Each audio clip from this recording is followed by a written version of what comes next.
Hello, everybody. This is GeorgeAnn Hughes, and this is the Byte Show. And right now, we're going to speak with Dr. Paul Craig Roberts.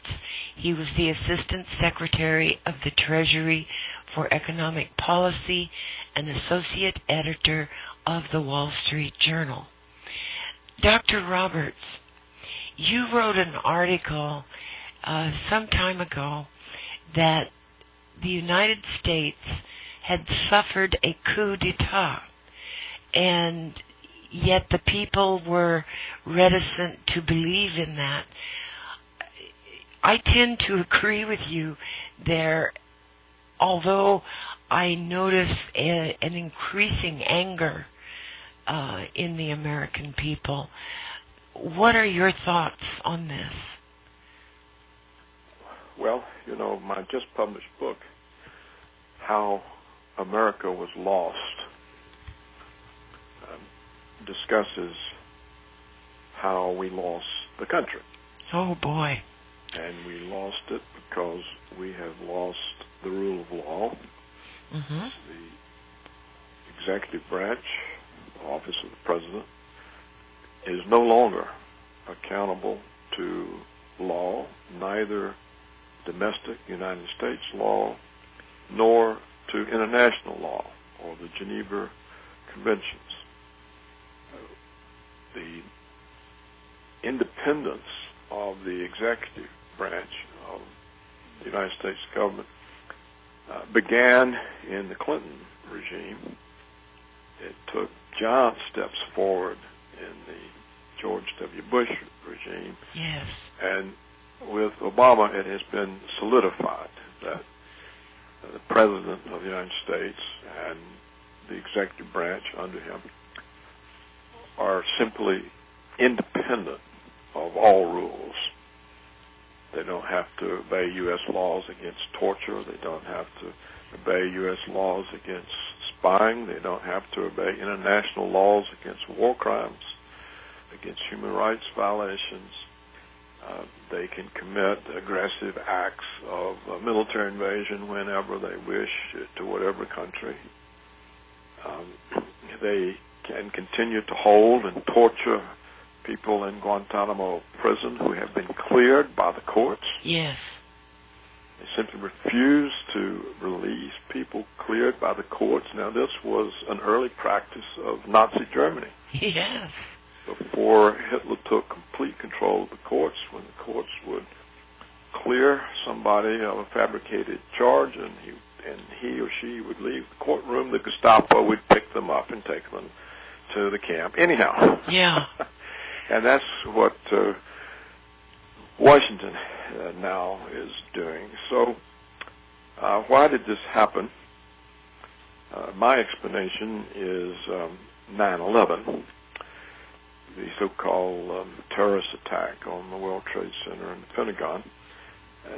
The American people, once they accepted this fabricated story, yes, that a handful of essentially Saudi Arabian youth with no state backing, no intelligence service behind them, somehow outwitted the entire intelligence apparatus of not only the United States, but all of its allies, including Israel.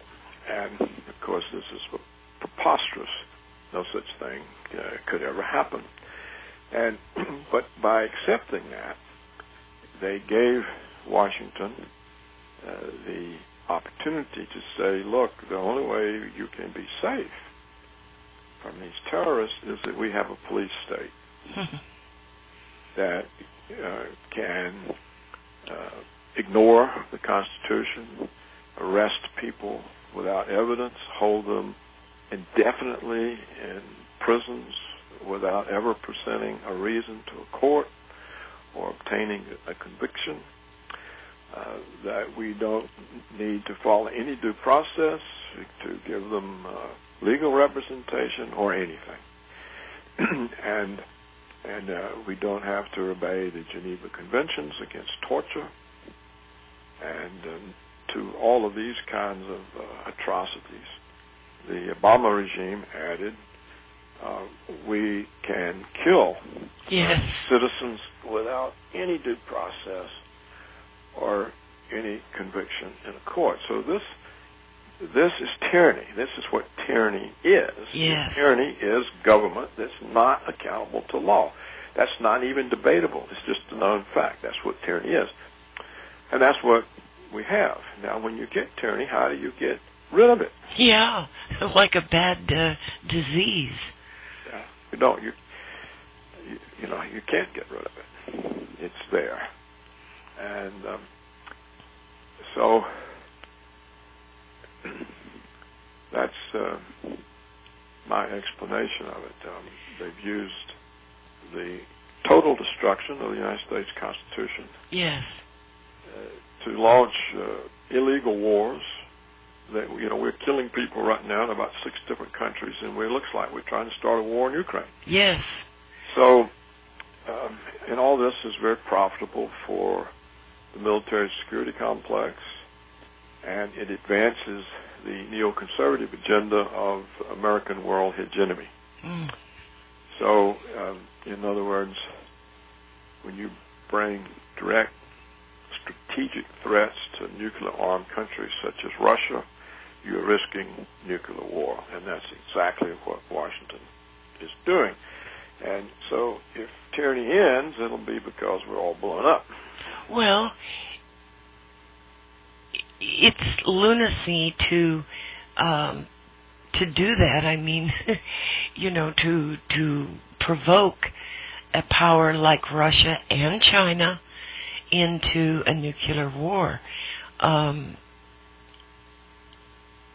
Some people say, well, let's impeach the guy that's in office, you know, Obama. Yeah, I can understand that, but that's not going to solve the issue. No, but, you know, it would help because it would be a way of saying that we do not accept yes. that the president and the executive branch are above the law and don't have to follow it. So it would, I mean, all presidents are puppets of religious groups. Right. But if you get in office and you know that you are held accountable, then that restrains your ability to do illegal and unlawful things. So impeaching Obama would be a way of establishing that, no, we don't agree that the executive branch is above the law, and you've broken your oath to the Constitution, so you're out. So it would be an effective way of curtailing the illegality. Now, I agree with you, they would have to go further. Oh, yeah. They would have to go into what Mike Lofgren calls the deep state. I think he calls it the hidden state yes. that exists across administrations, across presidencies, who orchestrate these kinds of events. So you would have to go in. I don't know how any president would be able to find out who they are. I mean, there may be his own bodyguard. Yeah. And you would have to go in and root it out and close it down. You'd have to find out where in the budget its funding is and stop it. You'd have to remove people from office. And this would be an enormous undertaking and also extremely dangerous because the most likely result is the president would be assassinated by these forces. So it's when you get into the position that we are in, getting out seems almost impossible. Why is the United States doing all these horrible things? Is it because it can, or is something or someone else driving this train? Well, there are several reasons for it. You know, one, or the simplest, is material interest. We have this enormous military security complex yes. Eisenhower warned us of a half century ago, or longer than a half century now, I think, but about a half century ago, the President of the United States, in his last address to the American people as he was leaving his second term, warned us about the military, and he called it the military-industrial complex. It's now known the military security complex, that it was a grave threat to democracy. Yes.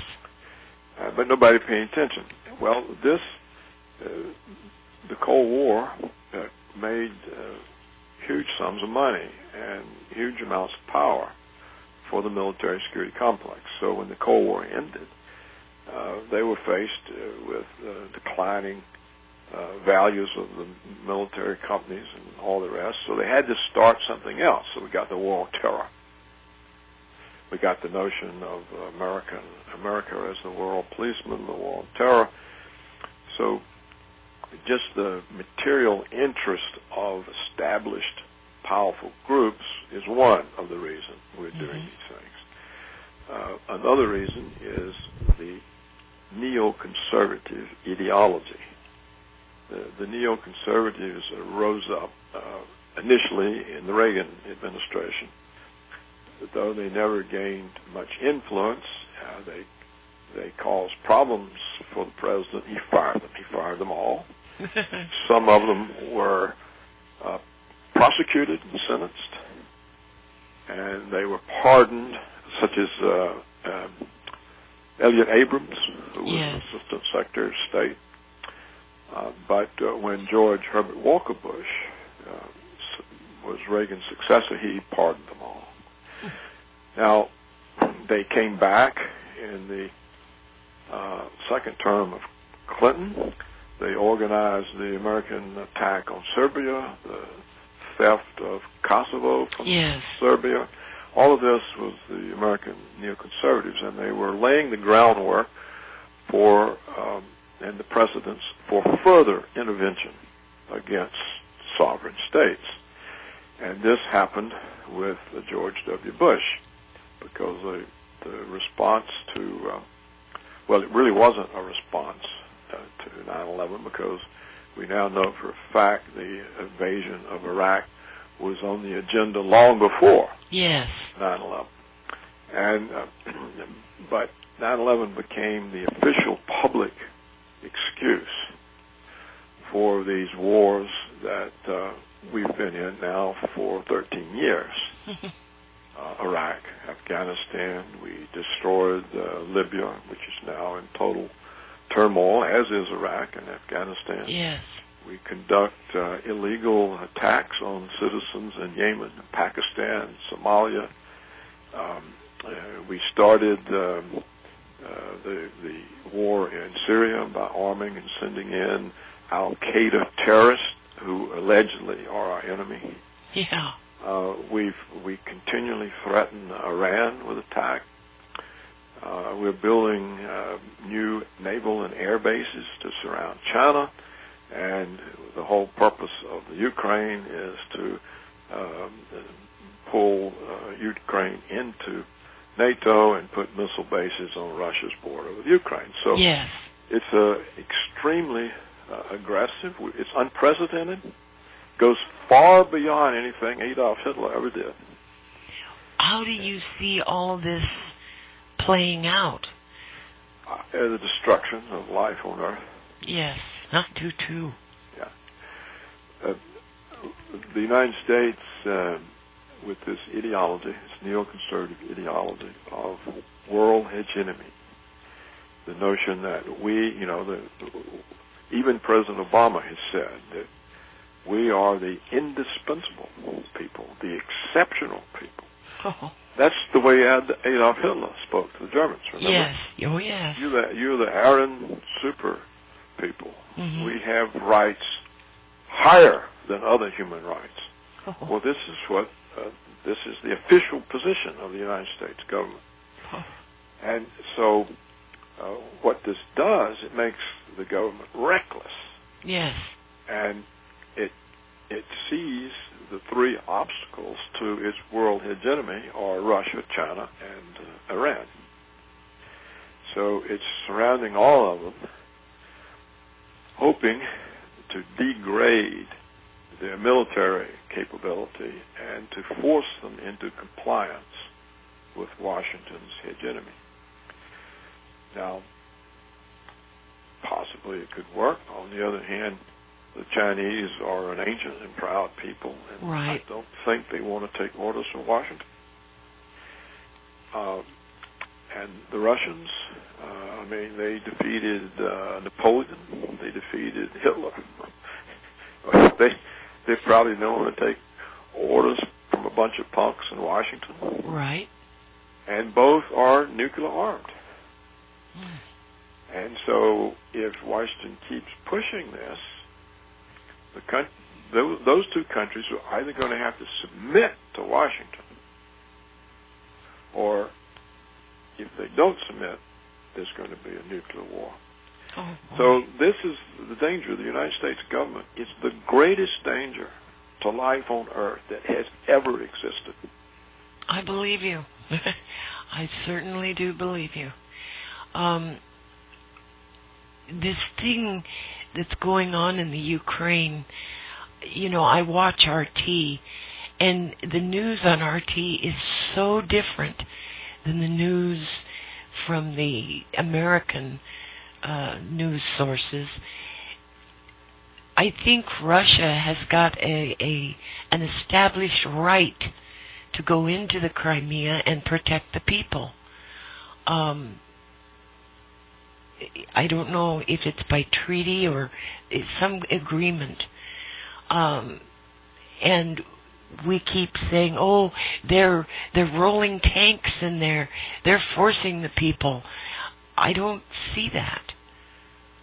No, it's strict propaganda from the American media. The United States ceased to have an independent media. Yes. In the last term of Clinton, when he permitted, I think, 5 mega companies to consolidate the entire media. So there's no longer any independent media. Each formerly independent entity is now a cog in a huge mega media company. And the value of these companies is their federal broadcast licenses.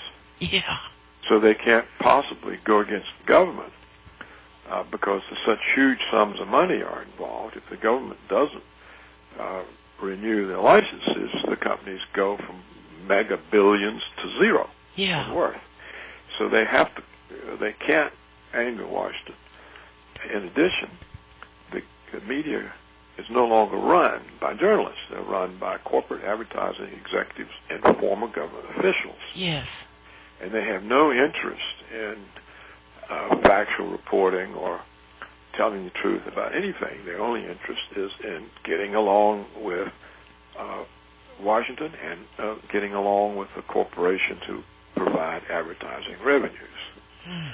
So the media is a ministry of propaganda for corporations and government. It doesn't report anything accurately. This is how we can commit atrocities all over the world for 13 years, and there's no word about it to the American people. They just so.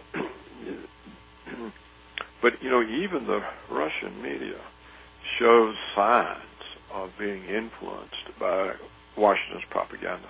Yeah, I've noticed.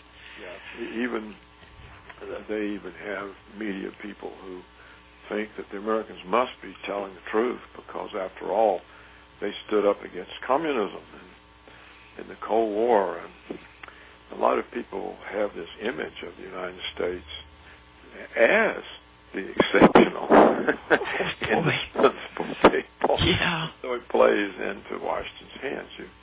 You can see this. And now the Russian media is wising up quickly.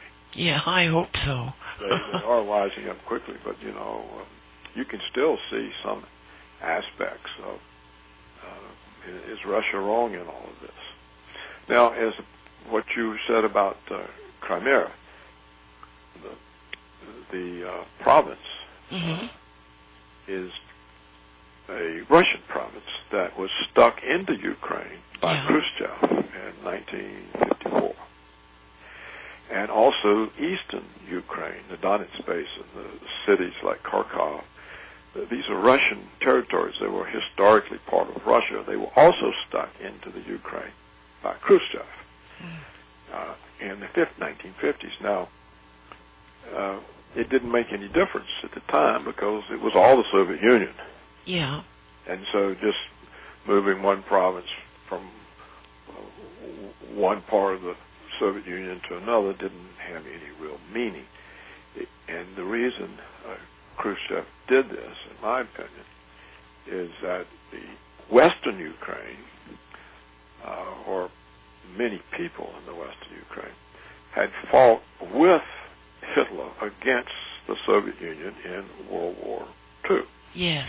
And so by sticking these Russian provinces into the Ukrainian part of the Soviet Union, it tended to water down with Russian population the Nazi elements in Western Ukraine. So I think that's why Khrushchev did it, but he may simply, as Alexander Solzhenitsyn said, he was just drunk, and Khrushchev himself was Ukrainian, and he may have just said, okay, look, I'm going to show my home state how much I care for them and enlarge it by sticking these Russian provinces into it. So I don't know why he did it, but it did happen. So what you have is Ukraine has been artificially enlarged by the Communist Party of the Soviet Union, adding Russian territories. Well, these Russian territories speak Russian. Yes. And their populations are Russian, and they don't go along with what's happening in Kiev with American organized coup. Right. And they certainly don't go along with the new rules that were passed by this unelected government that ban the use of Russian language.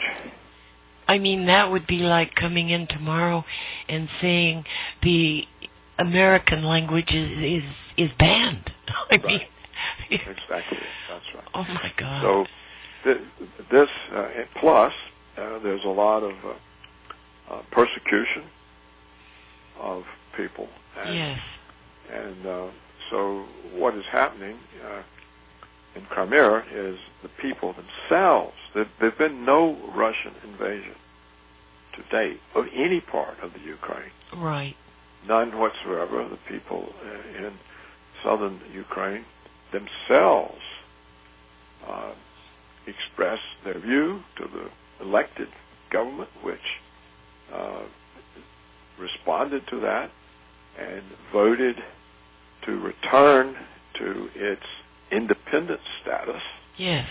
And voted to let the people decide this coming Sunday whether they would remain an independent country, not part of Russia or Ukraine, or whether they would return to Russia, where they were historically for over 200 years. So, in other words, Crimea was part of Russia for as long as the United States has existed. And since it has a Russian population, overwhelmingly Russian, it's completely understandable that they would say, we want to go back to Russia. We've had enough of this. So Putin or the Russian government hasn't had to do anything in the Crimea because the people themselves have done it. I think and the troops that are there, the Russian troops that are there under the lease agreements that Russia has on the Black Sea base. They're permitted to have 25,000 troops there.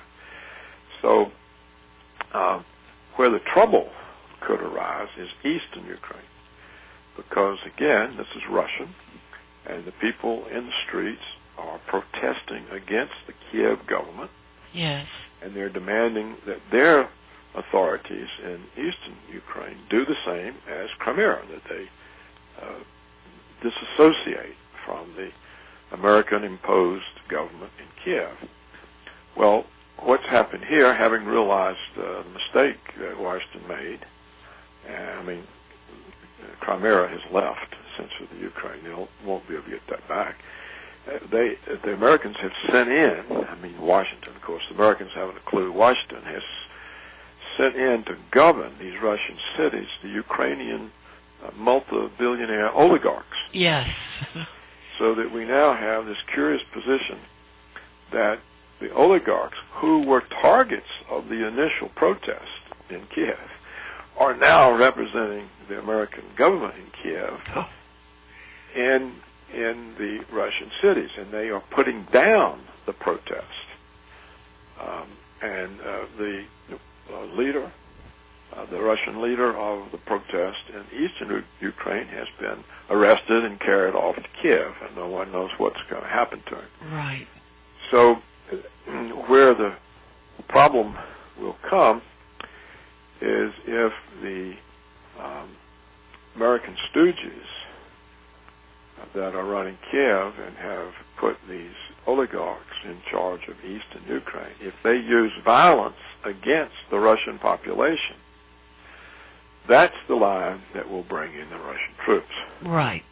And there won't be anything we can do about it. Well, so what would happen is Ukraine would simply go back to its original borders. Yes. And the parts that Khrushchev added will go back to Russia where they belong. Yeah. And then the part of the Ukraine, the western Ukraine, that Washington will have captured, will be stuck into the EU, will be looted by the Western banks and the Western corporations, and NATO will stick military bases. And those military bases will be a direct strategic threat to Russia. Yes. And so Russia will have to figure out what it's going to do about that. What they've done with the bases that we stuck in Poland is simply to target them with their Iskander cruise missiles. Yes.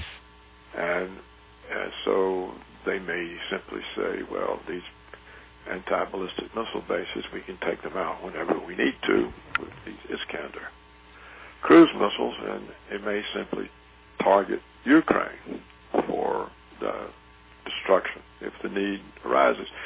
Or they may simply say, we don't accept this, and simply go in and get rid of the American stooges that are been put in charge. I don't know. I can't predict. It depends on how severe they see the threat. It depends on how reckless Washington is. These are unpredictable events at this time. What are your feelings? I mean, I've heard a lot of scuttlebutt, if you will, about a military coup in our own country, because a lot of the military are very angry at what Washington is doing. I don't think there's any prospect of that. Those types of things take a lot of organization. Yes. And with the NSA spying on everybody, it'd be very difficult to organize something like that.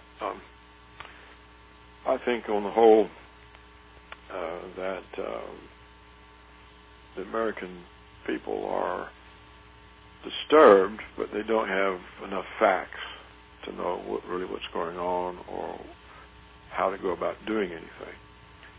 And this is why the propaganda from Washington is so intense. So much demonization of Putin and Russia. Remember they were making fun of the Sochi Olympics. Yes. Everything is always to create a negative impression of any country or person that's in your way.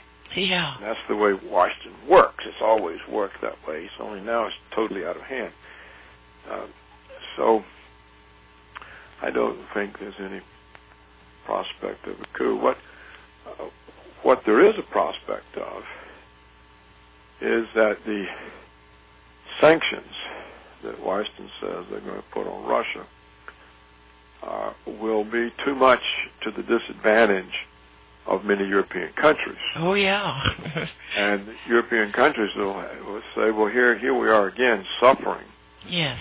So the Americans can have their way again, and we're having to pay for it. And not only that, they're sticking their fingers in the Russian bear's eyes, and if it comes to war, we're the ones that'll pay for that. Yeah, yeah. And so it could conceivably find that some of the NATO countries simply said to Washington, no, stop, we're not going along with this. And if that were to happen, it would take away the ability of Washington to orchestrate this trouble, because it has to have cover. Yes. It doesn't have any UN cover. The American people don't support it, so it uses NATO for its cover. Yeah. But if NATO or even just one important member, say Germany, simply says, look, we've been up against the Russians before. Yeah. We won World War II. We don't want any more of that. And we don't want our energy cut off so that you can stick your finger in Putin's eye. And so you take your policy and stick it up your butt, Mr. Obama. I mean, that's entirely possible. But on the other hand, the Germans may be all bought and paid for, and they like their big bank accounts that I'm talking about the government in Germany, that the Americans have made for them, and they all like being mega millionaires, and they may simply say, oh, well, I've got my money, let's keep it. And so you don't know exactly what will happen, but it is going to put strains on the NATO alliance, these sanctions. Yes. And of course, if Washington then has to say, well, we exempt Europe from the sanctions, they don't have to obey them, then that just takes the weight of the sanctions away. They don't mean anything. They had to do that with China when they put sanctions on Iran. China said, well, we're not going to pay attention to them. Yeah. We get 20% of our oil there. We're going to continue to do that. Right. So Washington very quickly wrote in an exception for China. So it's hard to know how all this will play out, but it's not hard to see that it's reckless. Oh, yes. It is. It's extremely reckless and it's dangerous, because these things can spiral out of control. It's almost insane to take a direct strategic threat to a nuclear power. Oh, yeah. Because you're telling them, okay, give in to us or else.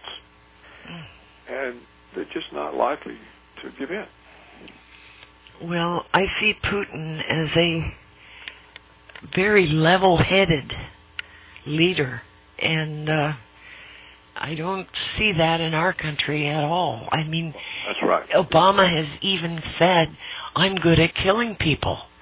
I mean, it's ludicrous. Yeah, it is. It's ludicrous. And it's dangerous. It's ludicrous. And I think what Putin is relying on is that the contrast will be noticed by Europe's leaders. Yes, I hope so. And they'll say, look, here's the Russians. They're being very reasonable about this. This is a threat to them brought by Washington. Why are we supporting that? Yeah. Particularly if we're going to have these other consequences that are against our interests. So it could work to put strains in NATO and with any luck to break it up, because if Washington didn't have NATO, they wouldn't be able to pose this risk of nuclear war to the entire world. And at some point, maybe the Europeans will wake up that they are actually enabling Washington to press forward toward a nuclear war and simply say, well, this is insane, we can't do this. I think that's what Putin is hoping will happen. But you see, a very, very interesting thing has occurred. On one hand, out of one side of the mouth, Obama and Kerry accused Russia of meddling in Crimea. Yes. Okay? They accuse them of this, but out of the other side of the mouth, they are now demanding that Russia meddle in Crimea. Yeah. They're demanding that Russia stop the referendum that the Crimean people are going to hold and refuse to let them vote on whether to be an independent country or to go back to Russia. Now, so out of one side of the mouth, we accuse Russia of meddling. Out of the other side of the mouth, we demand that they meddle and prevent self-determination. That's what Obama and Kerry are telling the Russians. you step in there and prevent those people from expressing their self-determination. Well, I've not seen one American newspaper or TV station point this extraordinary thing out. Yes. How are they guilty of interfering? Or how can you accuse them of interfering when you are demanding that they interfere? Yes. So there you have it. It shows the American media, they're nothing but a whorehouse. That's all they are. There's not a single person with any integrity. I agree with you. The American print and TV media, they're just a bunch of whores. Mm. Well, now that we have solved the problems by pointing out a lot of things about it, where do you see the American economy going? In the tank. Yeah. That was easy. Right. Right. You know, I've written for years that there's not an economy. It was all moved offshore so the corporations could make more money. Yes. And that's why so-called stimulus programs don't work. There's no jobs left. They were moved off to China and India and Indonesia right. and wherever. So you have this type of situation, and it also can't be fixed. So we now have the United States, which used to have a reasonable distribution of income and wealth, now has not only the most unequal of every civilized or developed country, it's also far worse than about half of the third world gangster states. Yeah. The income and wealth inequality in the United States, I mean, even the CIA admits it. If you go online and Google the CIA's reports on world income inequality, you see the United States ranks far down below all kinds of just totally backward gangster places. Yeah. And that's the reason that the jobs that the middle class had were stolen by greedy corporations and sent off abroad. And so there's just, that's why the adult participation rate in the labor force has collapsed. There are no jobs for people. There's nothing they can do, and that's why there's no consumer demand, no consumer income. If you look, even the big retail store chains are closing. Yes. Numbers of stores. So that in itself will weaken the United States and establish a new kind of constraint on its ability to run around the world, squandering hundreds of billions of dollars in wars. Well, what would happen if the people decided to actively revolt? Well, they'd be shot down the streets. Carry out a revolution. Well, they'd have to be, you see, they are anticipating that. That's why we have Homeland Security. Mm-hmm. That's why Homeland Security has its own paramilitary force. That's why they bought enough ammunition to kill every American 20 times. That's why they've got tanks. That's why they've militarized the state and local police. Mm-hmm. It's why they have the spying on everybody. Yeah. It's why they built these detention camps. And the whole thing is very difficult at this point for people to revolt. It's just, they would have to do it en masse. Are you there? Mm-hmm. Yeah, okay. Yeah. They would have to do it en masse, and they'd have to be well armed. They'd have to attack military armories the way the right wing did in Ukraine and arm themselves.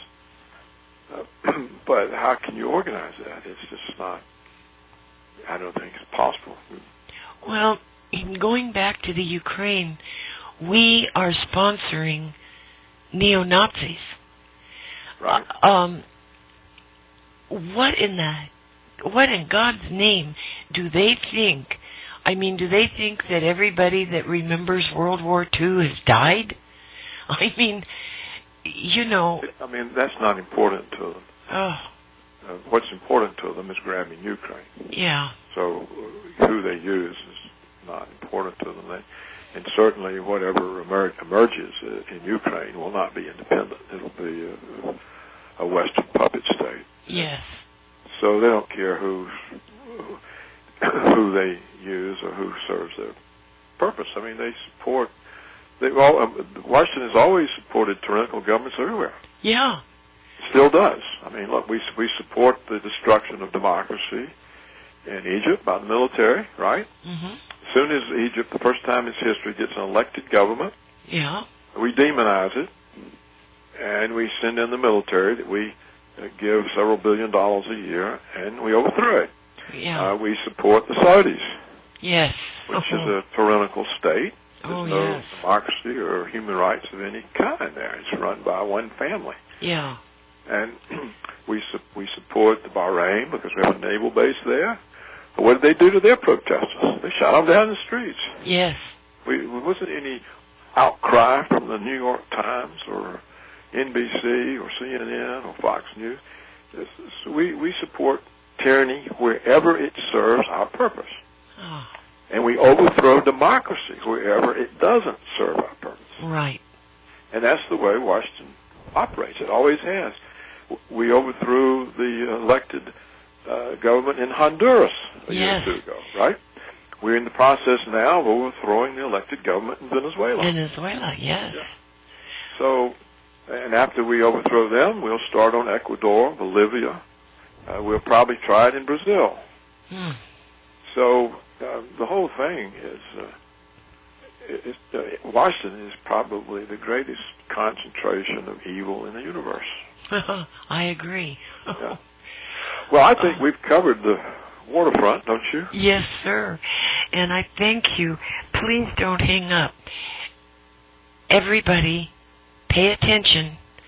This has been GeorgeAnn Hughes with Dr. Paul Craig Roberts, and we're going to say good night now.